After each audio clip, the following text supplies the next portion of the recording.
Apakah Islam membolehkan suami memukul istri? Ini jawaban lengkap berdasarkan dalil. Bismillahirrahmanirrahim. Kadang orang non-muslim, bahkan sebagian muslim sendiri, salah paham dengan ayat QS An-Nisa 3 yang berbunyi, open quote, wanita-wanita yang kamu khawatirkan nusyus, durhaka, maka nasihatilah mereka, pisahkanlah mereka di tempat tidur dan pukullah mereka. Tetapi jika mereka menaatimu, maka janganlah kamu mencari-cari alasan untuk menyusahkannya. Sungguh Allah Maha Tinggi lagi Maha Besar. Close quote. Lalu muncul pertanyaan sinis, lihat, Islam suruh pukul istri. Padahal kalau dipahami dengan benar, ayat ini justru menunjukkan betapa lembut dan tegasnya syariat Islam dalam menegur, bukan menyakiti. Ayat ini mengatur, bukan menyuruh memukul begitu saja. Perhatikan runtutan ayatnya. Nasihati dulu dengan baik. Pisahkan tempat tidur kalau masih membangkang. Barulah daraba, itu pun sebagai langkah terakhir, bukan perintah awal. Arti dasar kata daraba. Kata daraba, secara harfiah berarti memukul. Tetapi dalam bahasa Arab klasik, kata ini bisa memiliki banyak makna tergantung konteksnya. Jadi daraba tidak selalu berarti pukulan keras.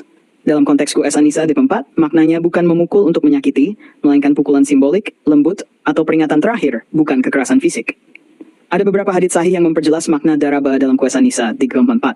Hadits 1, Rasulullah bersabda, open quote, janganlah salah seorang dari kalian memukul istrinya seperti memukul budak, kemudian pada malam hari ia menggaulinya.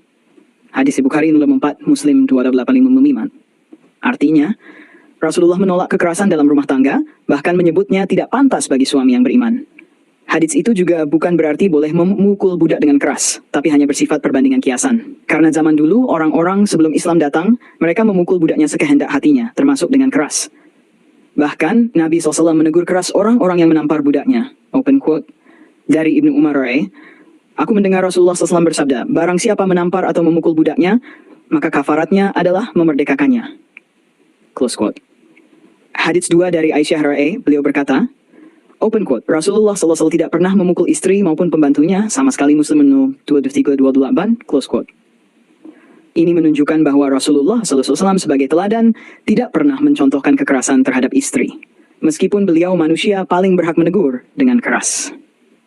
Hadits 3 ayat lain, open quote, sebaik-baik kalian adalah yang paling baik terhadap istrinya, dan aku adalah yang paling baik terhadap istriku. Tirmidzi 3605 disahihkan oleh Al-Albani, close quote. Ini memperjelas bahwa daraba tidak bisa diartikan sembarangan, karena Rasulullah mencontohkan kasih sayang dan kelembutan, bukan kekerasan. Para ulama yang memahami konteks ayat ini, bukan orang yang hanya memahami secara literal, menjelaskan, pukulan itu simbolik, tidak menyakiti. Imam An-Nawawi Syarh Musilid 10 berkata, open quote, yang dimaksud memukul dalam ayat adalah pukulan ringan tanpa menyakitkan, tidak melukai, dan tidak mengenai wajah. Close quote.